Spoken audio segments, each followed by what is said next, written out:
At a Japanese airfield, an American war hero is about to take off for home and well-earned retirement. This was the news story just a few years ago. The hero, York, a veteran of the Korean War. The attendant publicity helped focus attention on the generally overlooked fact that dogs had been employed in that grim struggle.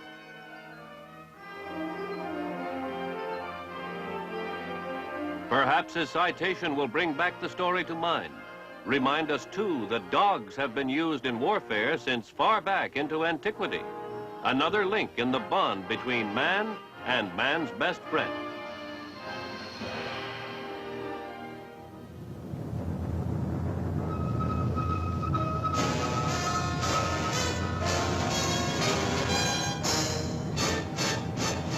The United States Army presents The Big Picture, an official report produced for the armed forces and the American people.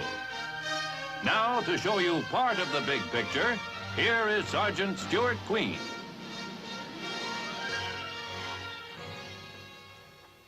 A great many words have been spoken and written on the subject of science and our national defense. Perhaps too many. There are some otherwise intelligent citizens who visualize the new technology as exclusive protector of our freedoms. The machine, they say, is even to outmode manpower. Fortunately, most of us know better than that.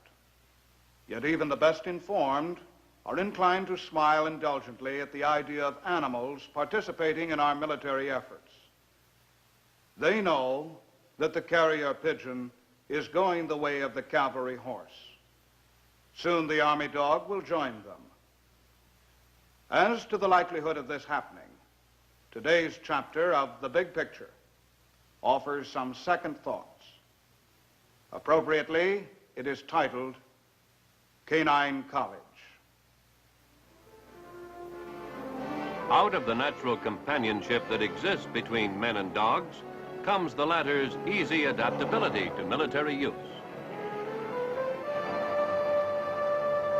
In Korea, his acute senses made him a valuable aid for patrol, sentry, and guard work. In conflicts prior to Korea, a wide variety of breeds found their way into military use. These were frequently donated by owners as a patriotic gesture. Size, intelligence, aggressiveness were among the desired characteristics. Bloodlines were unimportant. Nevertheless, out of experience, there emerged a preference. Quartermaster Corps procurement and training found in the German Shepherd the closest approximation to the qualities sought. It is a strange paradox, but nonetheless true, that the very nature of modern warfare is creating new uses for old-fashioned dog power.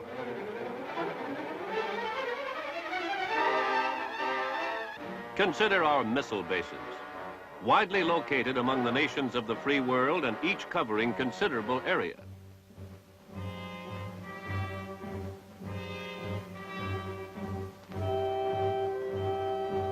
The manpower that would ordinarily be required to maintain maximum security and protect against sabotage at these installations would come to a staggering figure.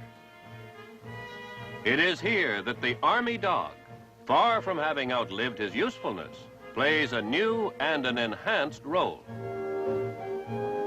At an increasing number of defense installations, the Army dog is making his appearance.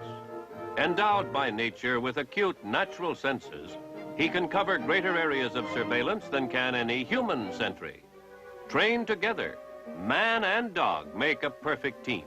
It is just such training that the Quartermaster Corps provides. At Lenggries in Germany is one of the best-known schools, and here a selected group of servicemen are chosen for the work. Private Pitts, I have here your application for training with the dog training branch. It shows that you've been in the Army for 7 months. How do you like it? I like it fine, sir. What were your hobbies in civilian life? Fishing and hunting. Have you ever had dogs as pets? Yes, sir. What breed of dog did you have? Springer Spaniel. Why do you think you would like to train dogs in the Army? I train dogs as a civilian, and I think I'll do the Army and myself some good. You know they are a pretty large dog and they can bite. Yes, sir. I know they bite. I think I can handle them. You also know that these dogs take a lot of patience and hard work to train, don't you? Yes, sir.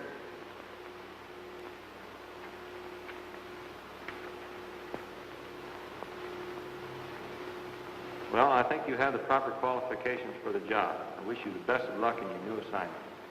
Thank you, sir.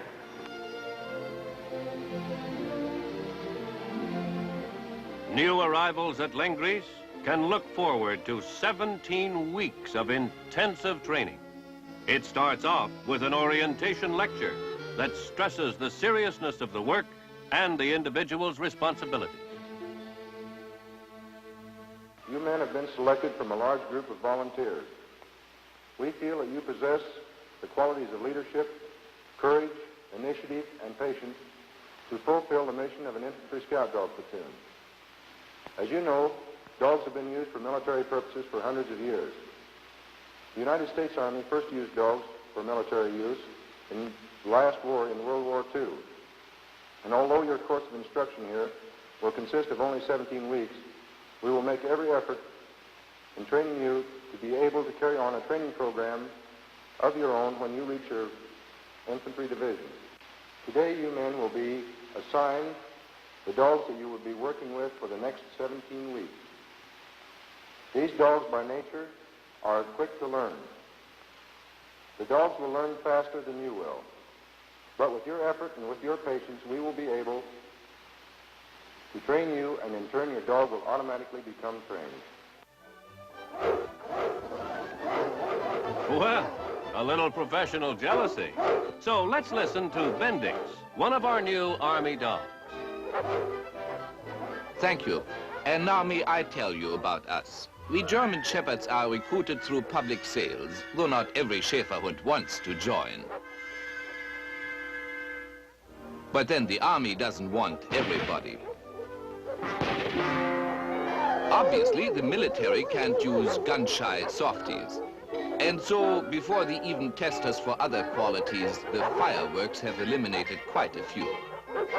Then there is a field test for aggressive qualities. The Army is quite serious about it, but confidentially, it's more like a game to me, to some of the others too, and it's easy to be carried away. Later, we learn that that's precisely what the procurement officers want. Apparently, when we are finished with school, we'll be expected to turn on the old fight at a word of command. And this is the time to drop the applicants who don't have it.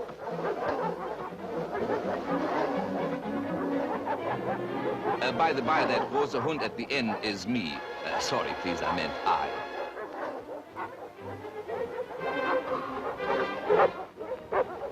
Needless to say, we undergo a rigid physical. But when one is in tip-top shape, there needn't be any fears on that score. Just the same, there are bound to be a few more dropouts at this point, since the Army wants only the cream. As you can see, I made the grade, for my owner is striking a bargain. This phase strikes me as a bit sordid, but then men and dogs have different standards. And so it's settled, handshakes and all that. At last, I'm in the United States Army. There's paperwork, of course, but I'm not interested. That's for humans to worry about, and welcome to it.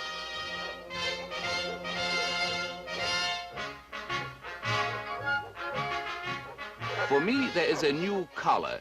You might call it my uniform.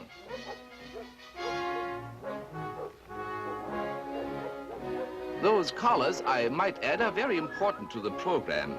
There's one for training and one for duty. We learn quickly which is which, and we learn too that when no collar is worn, we are free to play, eat, or sleep as we see fit. Nothing left to do now except join my new buddies. Well, that's strange. I can hear them, but I don't see a soul. Oh, those boxes. Why we are cooped up in crates, I don't quite understand. Very difficult to get acquainted that way.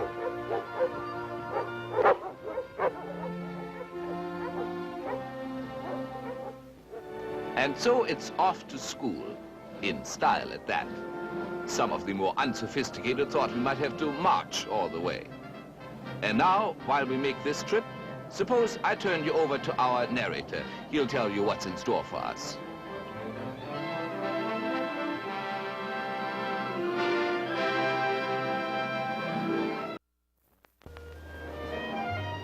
By the time the dog caravan has arrived at Lengries, the machinery for inducting the new arrivals has been set into operation.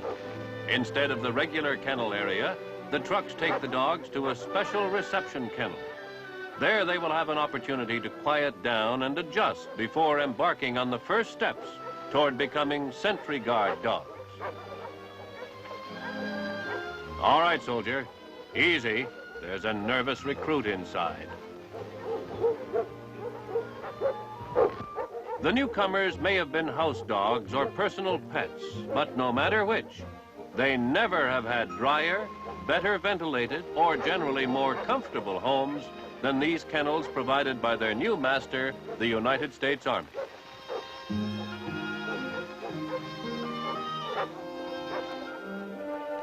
First steps in the new life will take Bendix and his buddies to the infirmary for routine processing. Included is a complete physical examination, one that is more thorough than the earlier checkup conducted during the sales.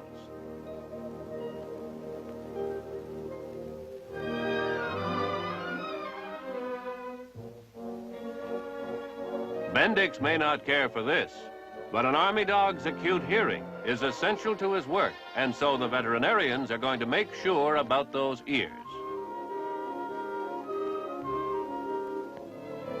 Any lesions or suspicious condition will receive immediate treatment.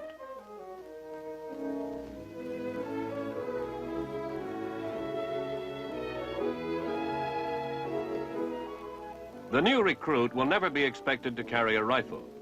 Yet care of his own particular weapons is of vital concern to the Army. The well-being of an animal is not infrequently reflected in the health of his teeth. Of utmost importance to the work for which he will be trained is the service dog's feet. As sentry guard, he will be covering many more miles daily than his civilian counterpart, the home pet or companion.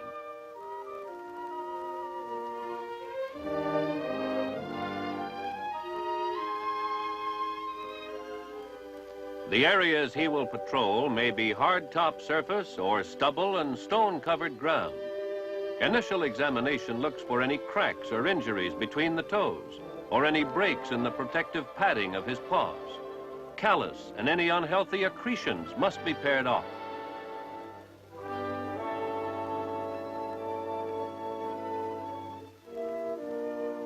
This meticulous care and attention will continue throughout the years of his Army service.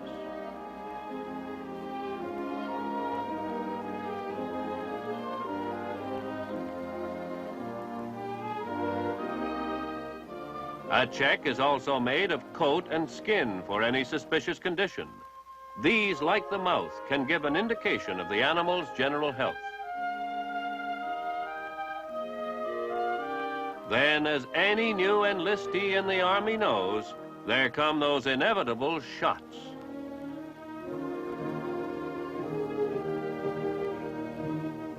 Inoculation against a variety of ailments will protect the dog's health.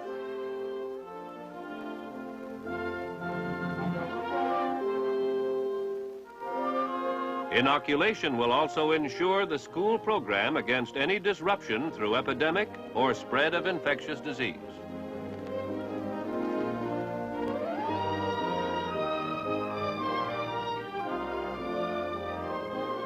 And what is this? Why, it's the Quartermaster Corps' method of identification. Perhaps Bendix expected the familiar dog tags. It sounds logical enough, but the Army has other ideas. It's to be a number tattooed on the skin.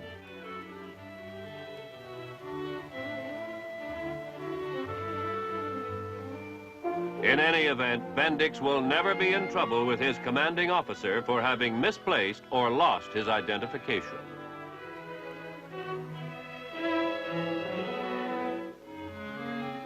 Compensating for the indignities and any discomfort is a welcome show of affection.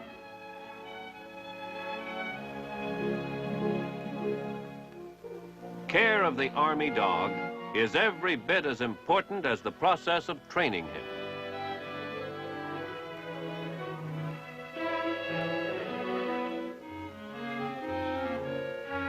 The men being schooled as handlers are taught how to watch over their charges, safeguarding health and general condition.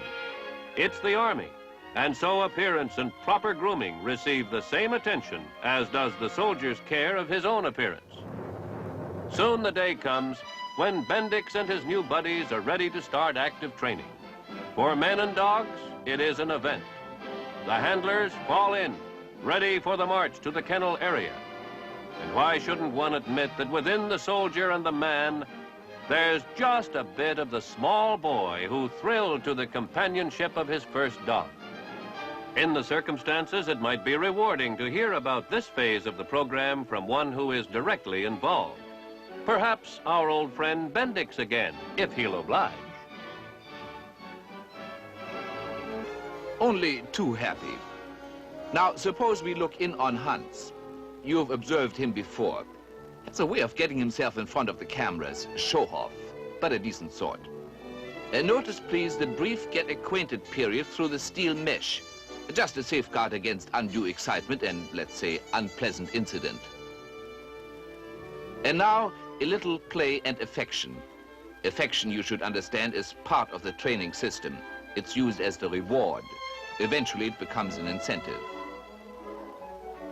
That choke collar is quite another thing. Unpleasant pressure, and the recruit knows he has goofed or has failed to follow instructions. There is another collar, plain leather. It's worn when on active duty, but for class work, it's always that unpleasant choke type. It takes some doing, but sooner or later, even the cut-ups learn they can't fight it. The pressure and yank on the leash, accompanied by spoken commands, make basic training easy. Most of us knew words like come, down, and stay in German. And now we learn them again in English.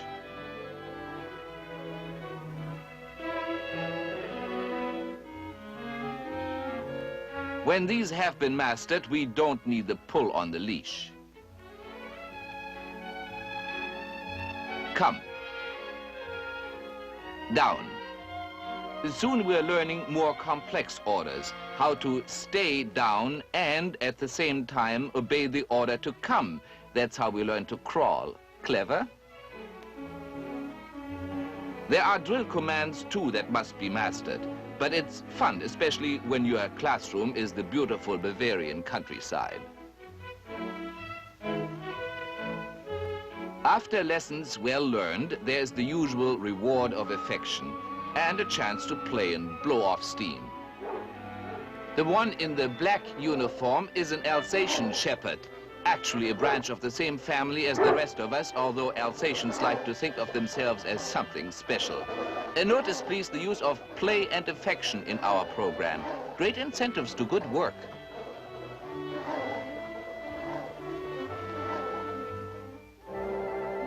Repetition of commands and our responses to those commands is a major teaching aid. It keeps us on our toes after lessons have first been learned through choke collar and tugs on the leash. Repetition also helps to keep memory from slipping when we've gone on to new and more complex problems.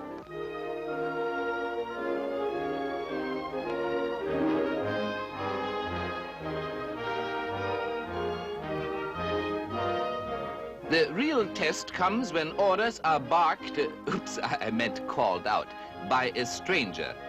We know, of course, that the stranger is an officer, and he is out there to see how we have progressed in our work. Once upon a time, the idea was to train an army dog to react solely to one person, his handler. But that's all been changed. The idea of the one-man dog has no place in military life. We learn to work with anyone who is assigned to us.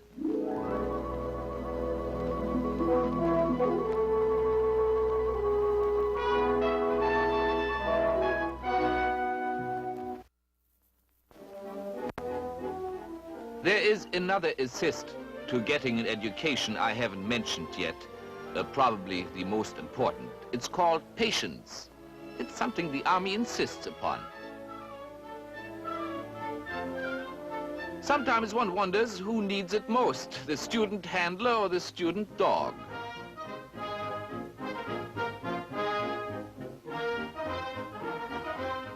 But it does pay off, and pretty soon one more lesson has been mastered. Once you've got the knack of coping with one obstacle, learning how to take the others is relatively simple. Someday I would like to see my handler take this one.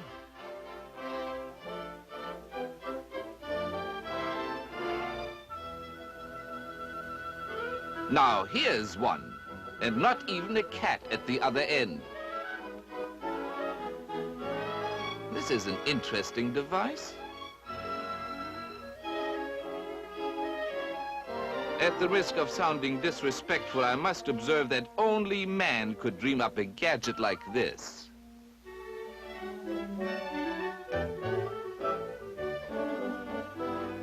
And what for? Just to make life a bissel more complicated than it need be. On the other hand, I will admit that there are some projects, such as the simulated patrol operation, where the men face up to the same problems and manage quite as well as we do. But then I'm forgetting that they should. In this quartermaster school, they are students too. When the course has been completed, we'll all be going out to serve together. Uh-oh, that Hans again. A smart yank on the choke collar wouldn't do him any harm. Doggone if I'm going to talk about him. I'm quitting. Just as well, too, if personalities can't be left out. But thank you, Bendix, just the same. And now, let's visit the infirmary where Hans will be taking his turn on sick call.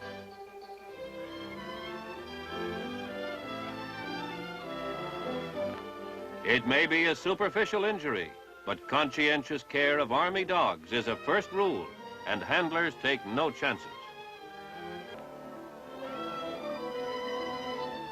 Usually it means just one thing when a dog begs.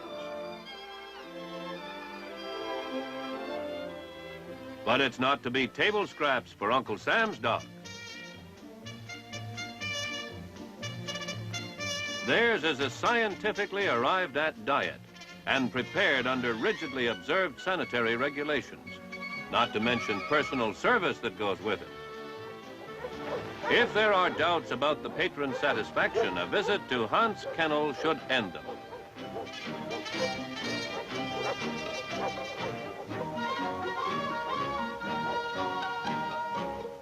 The old Army slang, chow hound, seems to take on real meaning here. The healthy animal, naturally alert and intelligent, quickly masters the elementary training steps.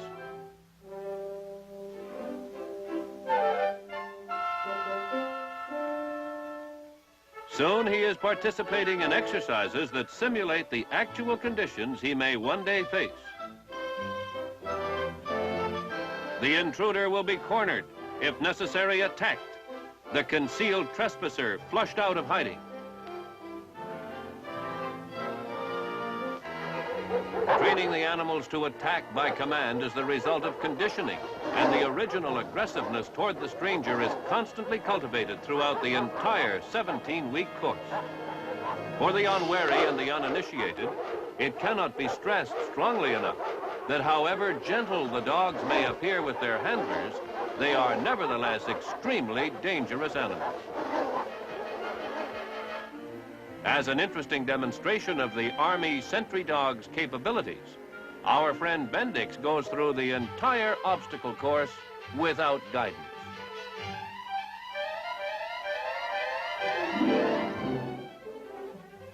After a first spoken command, the handler's only participation is limited to occasional shouts of encouragement from the sidelines.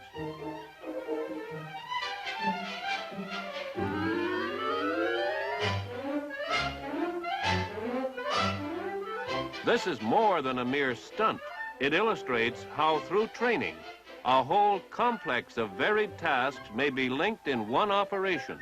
These all triggered by one initial command. Here is the learning process not too far removed from that of the human.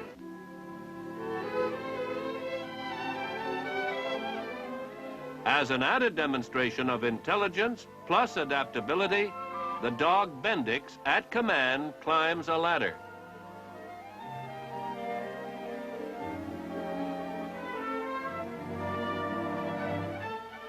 Here is performance of a task that is not generally considered to be within a dog's natural capacities.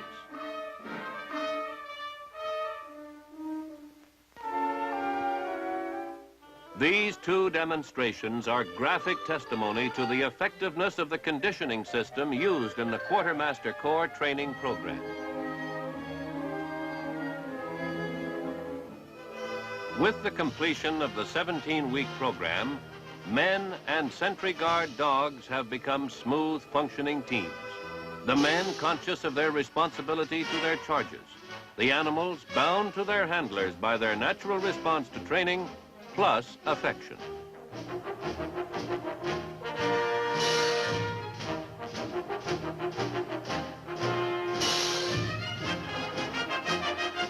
But the school at Lengries is only the first step in the careers of these working teams.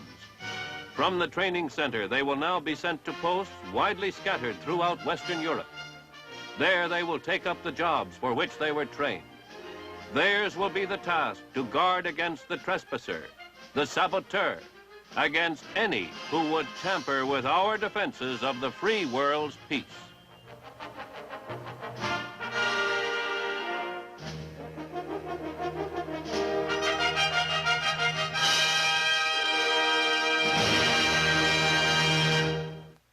The training center at Lengries is but one of many now maintained by the United States Army Quartermaster Corps on the continent, here at home, and even in the Far East. Only recently, plans were set into operation to transport some 1,000 trained German Shepherds to the United States, here to serve as sentry dogs and to be utilized in the training of additional thousands. It is safe to conclude that the Army dog is very much with us. Today, however, he has become a specialist. With a college training behind him, man's best friend is taking on a share of the job protecting the defenses of our free world. Now this is Sergeant Stuart Queen, your host for The Big Picture.